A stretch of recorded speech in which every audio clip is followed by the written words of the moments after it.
ಯಾವ ಸಮಯದ ಸ್ನಾನ ನಮ್ಮ ದೇಹಕ್ಕೆ ಒಳ್ಳೆಯದು ಎಂದು ಹೇಳುತ್ತಾರೆ? ಆಪ್ಷನ್ಸ್: ಎ ಬೆಳಗ್ಗೆ, ಬಿ ಮಧ್ಯಾಹ್ನ, ಸಿ ಸಂಜೆ, ಡಿ ರಾತ್ರಿ.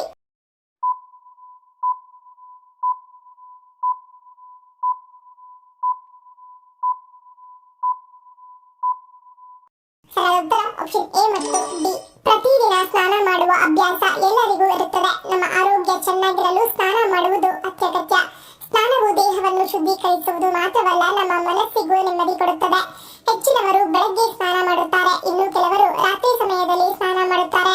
ರಾತ್ರಿ ಸಮಯದಲ್ಲಿ ಸ್ನಾನ ಮಾಡುವುದರಿಂದ ಹಗಲಿನಲ್ಲಿ ದೇಹದ ಮೇಲೆ ಸಂಗ್ರಹವಾದ ವಿಷ ಮತ್ತು ಕೊಳೆ ಸಂಪೂರ್ಣವಾಗಿ ಹೋಗುತ್ತದೆ. ರಾತ್ರಿ ಸಮಯದಲ್ಲಿ ವಿಶ್ರಾಂತಿ ಬೇಕಾಗಿರುವುದರಿಂದ ನಿದ್ದೆ ಚೆನ್ನಾಗಿ ಬರುವುದಕ್ಕೆ ರಾತ್ರಿ ಸಮಯದಲ್ಲಿ ಸ್ನಾನ ಮಾಡುತ್ತಾರೆ. ಆಯುರ್ವೇದದ ಪ್ರಕಾರ ಮಧ್ಯಾಹ್ನ ಸ್ನಾನ ಮಾಡುವುದು ಸೂಕ್ತವಲ್ಲ. ಈ ರೀತಿ ಮಾಡಿದರೆ ಅನೇಕ ರೋಗಗಳು ಬರಬಹುದು. ಮಧ್ಯಾಹ್ನ ಸ್ನಾನ ಮಾಡುವುದರಿಂದ ಬೆನ್ನು ನೋವು, ಮೊಣಕಾಲು ನೋವು ಮತ್ತು ಕಣ್ಣಿನ ಸಮಸ್ಯೆಗಳು ಕೂಡ ಉಂಟಾಗಬಹುದು. ದೇಹದಲ್ಲಿ ಪಿತ್ತ ಹೆಚ್ಚಾದಾಗ ಯಾವ ರೀತಿಯ ಬದಲಾವಣೆಗಳು ಕಂಡುಬರುತ್ತವೆ? ಆಪ್ಷನ್ಸ್: ಎ ಚರ್ಮ ಸಮಸ್ಯೆ, ಬಿ ಅತಿಸಾರ, ಸಿ ತೂಕ ಇಳಿಕೆ, ಡಿ ಸಂಧಿವಾತ.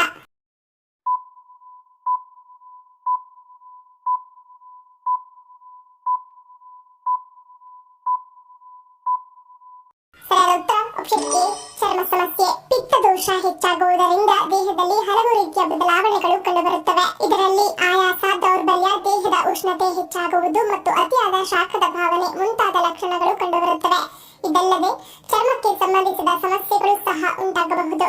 ಇದರಲ್ಲಿ ಪಿತ್ತರಸ ಹೆಚ್ಚಾದಾಗ ಚರ್ಮದಲ್ಲಿ ಊತ, ದದ್ದುಗಳು, ಮೊಡವೆಗಳು, ಹುಣ್ಣುಗಳು, ದುರ್ವಾಸನೆ, ದೇಹದ ವಾಸನೆ, ಗಂಟಲು ನೋವು, ತಲೆ ತಿರುಗುವಿಕೆ, ಮೂರ್ಛೆ ಹೋಗುವುದು, ಚರ್ಮ, ಮೂತ್ರ, ಉಗುರುಗಳು ಮತ್ತು ಕಣ್ಣುಗಳು ಹಳದಿ ಬಣ್ಣಕ್ಕೆ ತಿರುಗುವುದು ಮುಂತಾದ ಲಕ್ಷಣಗಳು ಕಂಡುಬರುತ್ತವೆ. ಕೋಪ, ತಾಳ್ಮೆಯ ಕೊರತೆ, ಕಿರಿಕಿರಿ ಮತ್ತು ತನ್ನನ್ನು ತಾನೇ ಶಪಿಸಿಕೊಳ್ಳುವಂತಹ ಮಾನಸಿಕ ಆರೋಗ್ಯ ಸಂಬಂಧಿತ ಲಕ್ಷಣಗಳು ಸಹ ಕಾಣಿಸಿಕೊಳ್ಳಬಹುದು. ಗರ್ಭಾವಸ್ಥೆಯಲ್ಲಿ ಡಬಲ್ ಮಾರ್ಕರ್ ಪರೀಕ್ಷೆಯನ್ನು ಏಕೆ ಮಾಡಲಾಗುತ್ತದೆ? ಆಪ್ಷನ್ಸ್: ಎ ಆನುವಂಶಿಕ ಕಾಯಿಲೆ, ಬಿ ಬೆಳವಣಿಗೆ, ಸಿ ಹೃದಯ ಬಡಿತ, ಡಿ ಶಿಶುವಿನ ಸಂಖ್ಯೆ.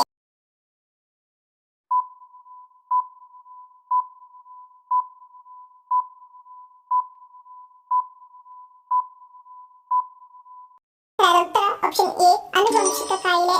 ಡಬಲ್ ಮಾರ್ಕರ್ ಪರೀಕ್ಷೆ, ಇದನ್ನು ಡ್ಯುಯಲ್ ಮಾರ್ಕರ್ ಪರೀಕ್ಷೆ ಎಂದು ಕರೆಯುತ್ತಾರೆ. ಇದು ಗರ್ಭಧಾರಣೆಯ ಮೊದಲ ತ್ರೈಮಾಸಿಕದಲ್ಲಿ ನಡೆಸಲಾಗುವ ಪ್ರಸವ ಪೂರ್ವ ತಪಾಸಣೆಯಾಗಿದೆ. ಇದು ಡೌನ್ ಸಿಂಡ್ರೋಮ್, ಎಡ್ವರ್ಡ್ ಸಿಂಡ್ರೋಮ್ ಮತ್ತು ಪಟಾವ್ ಸಿಂಡ್ರೋಮ್ನಂತಹ ಅಭಿವೃದ್ಧಿಶೀಲ ಮಗುವಿನಲ್ಲಿ ವರ್ಣತಂತು ಅಸಹಜತೆಗಳ ಅಪಾಯವನ್ನು ನಿರ್ಣಯಿಸಲು ಸಹಾಯ ಮಾಡುತ್ತದೆ. ಈ ಆಕ್ರಮಣಶೀಲವಲ್ಲದ ರಕ್ತ ಪರೀಕ್ಷೆಯು ಆರಂಭಿಕ ಗರ್ಭಧಾರಣೆಯ ಆರೈಕೆಯ ನಿರ್ಣಾಯಕ ಅಂಶವಾಗಿದ್ದು, ಮಗುವಿನ ಆನುವಂಶಿಕ ಆರೋಗ್ಯದ ಬಗ್ಗೆ ಒಳನೋಟಗಳನ್ನು ನೀಡುತ್ತದೆ. ಭಾರತದ ಯಾವ ನಗರವನ್ನು ಸೂರ್ಯನ ನಗರ ಎಂದು ಕರೆಯಲಾಗುತ್ತದೆ?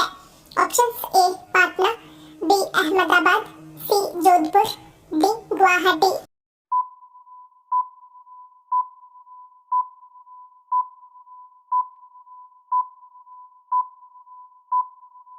ಸರಿಯಾದ ಉತ್ತರ ಆಪ್ಷನ್ ಸಿ ಜೋಧ್ಪುರ್. ರಾಜಸ್ಥಾನದ ಜೋಧ್ಪುರ್ ನಗರವನ್ನು ಸೂರ್ಯನ ನಗರ ಎಂದು ಕರೆಯಲಾಗುತ್ತದೆ.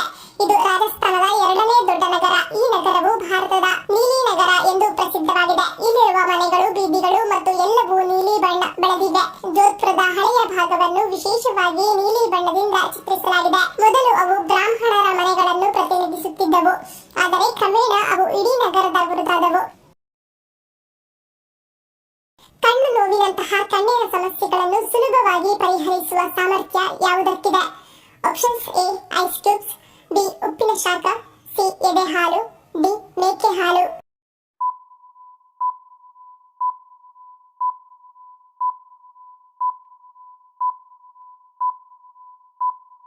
ಸರಿಯಾದ ಉತ್ತರ ಆಪ್ಷನ್ ಸಿ ಎದೆ ಹಾಲು.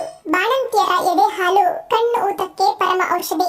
ಸಾಮಾನ್ಯವಾಗಿ ಕಣ್ಣು ನಮ್ಮ ದೇಹದ ಪ್ರಮುಖ ಅಂಗಗಳಲ್ಲಿ ಒಂದಾಗಿದೆ, ಆದರೆ ಅದರ ಆರೋಗ್ಯ ಕಾಪಾಡಿಕೊಳ್ಳುವುದು ಸುಲಭವಲ್ಲ. ದೇಹದಲ್ಲಿ ನಂಜಿನ ಅಂಶ ಅಥವಾ ಕೆಟ್ಟ ರಕ್ತ ಹೆಚ್ಚಾದಾಗಲೂ ಕೂಡ ಕೆಲವರಿಗೆ ಕಣ್ಣಿನಲ್ಲಿ ಕೀವು ತುಂಬಿಕೊಂಡು ವಿಪರೀತ ನೋವು, ಉರಿ ಉಂಟಾಗುತ್ತದೆ. ಇದನ್ನು ಕುರು ಎಂದು ಕರೆಯುತ್ತಾರೆ. ಈ ರೀತಿಯ ಕಣ್ಣಿಗೆ ಸಂಬಂಧಿಸಿದ ಸಮಸ್ಯೆಗಳನ್ನು ತಡೆಯುವುದಕ್ಕೆ ನಾವು ನಾನಾ ರೀತಿಯ ಪರಿಹಾರ ಮಾರ್ಗಗಳನ್ನು ಹುಡುಕುತ್ತೇವೆ. ಆದರೆ ಸರಳವಾಗಿ ಕಣ್ಣು ಬೇನೆ ತಡೆಯಲು ಬಾಣಂತಿಯರ ಎದೆ ಹಾಲನ್ನು ಬಳಸಿಕೊಳ್ಳಬಹುದು. ಬಾಣಂತಿಯರ ಎದೆ ಹಾಲು ಮಗುವಿಗೆ ಅಮೃತವಿದ್ದಂತೆ. ಆದರೆ ಇದು ಮಗುವಿಗೆ ಮಾತ್ರವಲ್ಲ, ಕೆಲವು ಆರೋಗ್ಯ ಸಮಸ್ಯೆಗಳನ್ನು ಸಮಸ್ಯೆಗಳನ್ನು ಪರಿಹರಿಸಲು ಬಳಕೆ ಮಾಡಲಾಗುತ್ತದೆ. ಇದರಲ್ಲಿರುವ ಔಷಧೀಯ ಗುಣ ಕಣ್ಣಿನ ಸಮಸ್ಯೆಗಳನ್ನು ಕ್ಷಣಾರ್ಧದಲ್ಲಿ ನಿವಾರಣೆ ಮಾಡುವ ಶಕ್ತಿಯನ್ನು ಹೊಂದಿದೆ. ಕಣ್ಣಿನಲ್ಲಿ ಕುರು ಆದಾಗ, ಮರದ ವಿಷಕಾರಿ ಸೋನೆ ಬಿದ್ದಾಗ ತಕ್ಷಣ ತಾಯಿಯ ಎದೆ ಹಾಲನ್ನು ಹನಿ ಹನಿಯಾಗಿ ಕಣ್ಣಿಗೆ ಬಿಡುವುದರಿಂದ ಈ ಸಮಸ್ಯೆಗಳಿಗೆ ಪರಿಹಾರ ಸಿಗುತ್ತದೆ. ಸುಮಾರು 5 ಅಥವಾ 6 ಹನಿಯನ್ನು ಕಣ್ಣಿಗೆ ಹಾಕುವುದರಿಂದ ಕಣ್ಣಿನ ಸಮಸ್ಯೆ ನಿವಾರಣೆಯಾಗುತ್ತದೆ. ಪುರುಷರಲ್ಲಿ ಹೆಚ್ಚುತ್ತಿರುವ ಪ್ರಾಸ್ಟೇಟ್ ಕ್ಯಾನ್ಸರ್ ಅನ್ನು ಬರದಂತೆ ತಡೆಯುವುದು ಯಾವುದು? ಆಪ್ಷನ್ಸ್: ಎ ವ್ಯಾಯಾಮ, ಬಿ ಜೀವನ ಶೈಲಿ, ಸಿ ಆಹಾರ ಪದ್ಧತಿ, ಡಿ ಆಲ್ಕೋಹಾಲ್ ನಿಷೇಧ.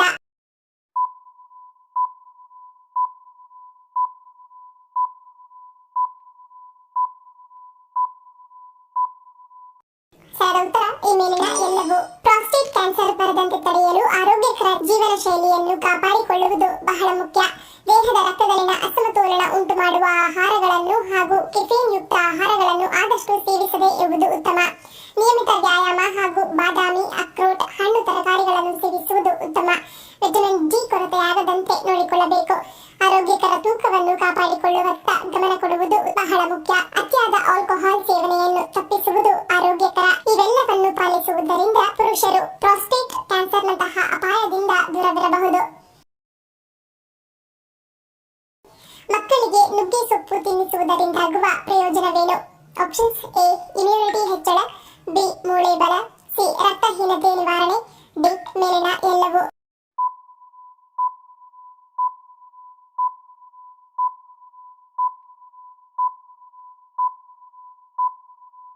ಸರಿಯಾದ ಉತ್ತರ ಆಪ್ಷನ್ ಡಿ ಮೇಲಿನ ಎಲ್ಲವೂ. ಮಕ್ಕಳಿಗೆ ನುಗ್ಗೆ ಸೊಪ್ಪು ತಿನ್ನಿಸುವುದರಿಂದ ಅವರ ರೋಗ ನಿರೋಧಕ ಶಕ್ತಿ ಹೆಚ್ಚಾಗುತ್ತದೆ. ನುಗ್ಗೆ ಎಲೆಗಳಲ್ಲಿ ಸಾಕಷ್ಟು ಪ್ರಮಾಣದ ವಿಟಮಿನ್ ಸಿ, ಎ ಮತ್ತು ಉತ್ಕರ್ಷಣ ನಿರೋಧಕಗಳು ಕಂಡುಬರುತ್ತವೆ. ಈ ಎಲೆಗಳನ್ನು ಮಕ್ಕಳಿಗೆ ತಿನ್ನಿಸುವುದರಿಂದ ಶೀತ, ಜ್ವರ ಮತ್ತು ಕೆಮ್ಮು ಸಮಸ್ಯೆಗಳು ಕಡಿಮೆಯಾಗುತ್ತವೆ. ಮಕ್ಕಳಿಗೆ ನುಗ್ಗೆ ಎಲೆಗಳನ್ನು ತಿನ್ನಿಸುವುದರಿಂದ ಸಾಂಕ್ರಾಮಿಕ ಮತ್ತು ಕಾಲೋಚಿತ ರೋಗಗಳ ಅಪಾಯವನ್ನು ಕಡಿಮೆ ಮಾಡಲು ಸಹಾಯ ಮಾಡುತ್ತದೆ. ನುಗ್ಗೆಕಾಯಿ ಎಲೆಗಳಲ್ಲಿ ಕ್ಯಾಲ್ಸಿಯಂ ಮತ್ತು ರಂಜಕ ಹೇರಳವಾಗಿದ್ದು ಮಕ್ಕಳ ಮೂಳೆಗಳು ಮತ್ತು ಹಲ್ಲುಗಳ ಬೆಳವಣಿಗೆಗೆ ಇದು ಅವಶ್ಯಕವಾಗಿದೆ.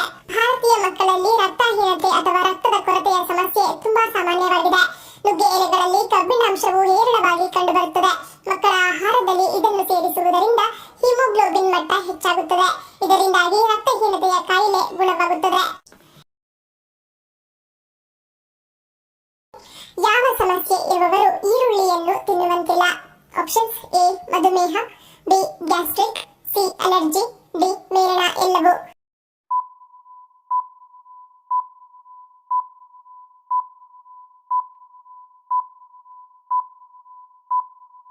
ಉತ್ತರ ಆಪ್ಷನ್ ಡಿ ಮೇಲಿನ ಎಲ್ಲವೂ. ಇತ್ತೀಚಿನ ದಿನಗಳಲ್ಲಿ ಅನೇಕ ಜನರು ಗ್ಯಾಸ್ಟ್ರಿಕ್ ಹಾಗೂ ಆಮ್ಲೀಯತೆಯಂತಹ ಸಮಸ್ಯೆಗಳಿಂದ ಬಳಲುತ್ತಿದ್ದಾರೆ. ಅಂತಹವರು ಹೆಚ್ಚು ಈರುಳ್ಳಿ ತಿನ್ನಬಾರದು. ಈರುಳ್ಳಿಯಲ್ಲಿ ಗ್ಲೂಕೋಸ್ ಮತ್ತು ಫ್ರಕ್ಟೋಸ್ ನಂತಹ ಹಲವು ಅಂಶಗಳಿವೆ. ಇವುಗಳನ್ನು ಅತಿಯಾಗಿ ಸೇವಿಸುವುದರಿಂದ ದೇಹದಲ್ಲಿ ಆಮ್ಲೀಯತೆ ಹೆಚ್ಚಾಗುತ್ತದೆ. ಮಧುಮೇಹದಿಂದ ಬಳಲುತ್ತಿರುವ ಜನರು ಈರುಳ್ಳಿ ತಿನ್ನುವಾಗಲೂ ಜಾಗರೂಕರಾಗಿರಬೇಕು. ಹೆಚ್ಚು ಈರುಳ್ಳಿ ಸೇವಿಸುವುದರಿಂದ ರಕ್ತದಲ್ಲಿನ ಸಕ್ಕರೆ ಮಟ್ಟವು ಗಮನಾರ್ಹವಾಗಿ ಇಳಿಕೆಯಾಗುತ್ತದೆ. ಏಕೆಂದರೆ ಇದರಲ್ಲಿ ಗ್ಲೂಕೋಸ್ ಮತ್ತು ಫ್ರಕ್ಟೋಸ್ ಹೇರಳವಾಗಿದೆ. ಇದು ನಿಮ್ಮ ಆರೋಗ್ಯಕ್ಕೆ ಹಾನಿಕಾರಕವಾಗಿದೆ. ಗರ್ಭಿಣಿಯರಿಗೆ ಈರುಳ್ಳಿಯ ಅತಿಯಾದ ಸೇವನೆ ಹಾನಿಕಾರಕವಾಗುತ್ತದೆ. ಜೊತೆಗೆ ಎದೆಯುರಿ ಉಂಟು ಮಾಡುತ್ತದೆ. ಅದಕ್ಕಾಗಿಯೇ ಗರ್ಭಾವಸ್ಥೆಯಲ್ಲಿ ಹೆಚ್ಚು ಈರುಳ್ಳಿ ತಿನ್ನಬಾರದು ಎಂದು ಹೇಳುತ್ತಾರೆ. ಹಾಲುಣಿಸುವ ತಾಯಂದಿರು ಈರುಳ್ಳಿ ತಿನ್ನುವ ಬಗ್ಗೆಯೂ ಎಚ್ಚರದಿಂದ ಇರಬೇಕಾಗುತ್ತದೆ. ಅತಿಯಾಗಿ ತಿನ್ನುವುದರಿಂದ ಮಗುವಿನ ಜೀರ್ಣಕ್ರಿಯೆಯ ಮೇಲೆ ಪರಿಣಾಮ ಉಂಟು ಮಾಡುತ್ತದೆ ಮತ್ತು ಮಕ್ಕಳಿಗೆ ಹೊಟ್ಟೆ ನೋವು ಬರುವ ಸಾಧ್ಯತೆಯೂ ಹೆಚ್ಚು ಇರುತ್ತದೆ. ಗರ್ಭಧರಿಸಲು ಯಾವ ದಿನದಂದು ದಂಪತಿಗಳು ಸೇರಬೇಕು? ಆಪ್ಷನ್ಸ್: ಎ ಋತುಚಕ್ರಕ್ಕೂ ಮುನ್ನ, ಬಿ ಋತುಚಕ್ರದ ನಂತರ, ಸಿ ತಿಂಗಳ ಮಧ್ಯೆ, ಡಿ ತಿಂಗಳ ಕೊನೆಯಲ್ಲಿ.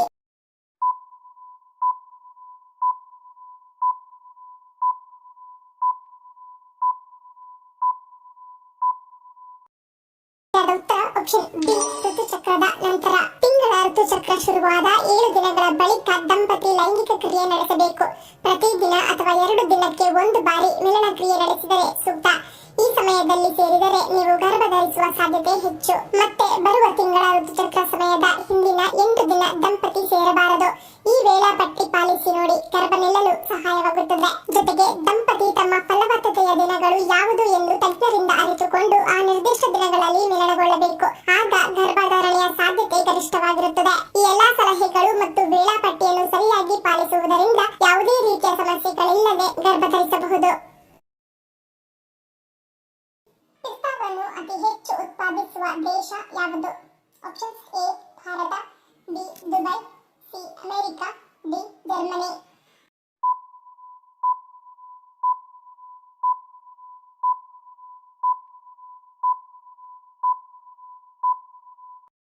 ಉತ್ತರ ಆಪ್ಷನ್ ಸಿ ಅಮೆರಿಕ.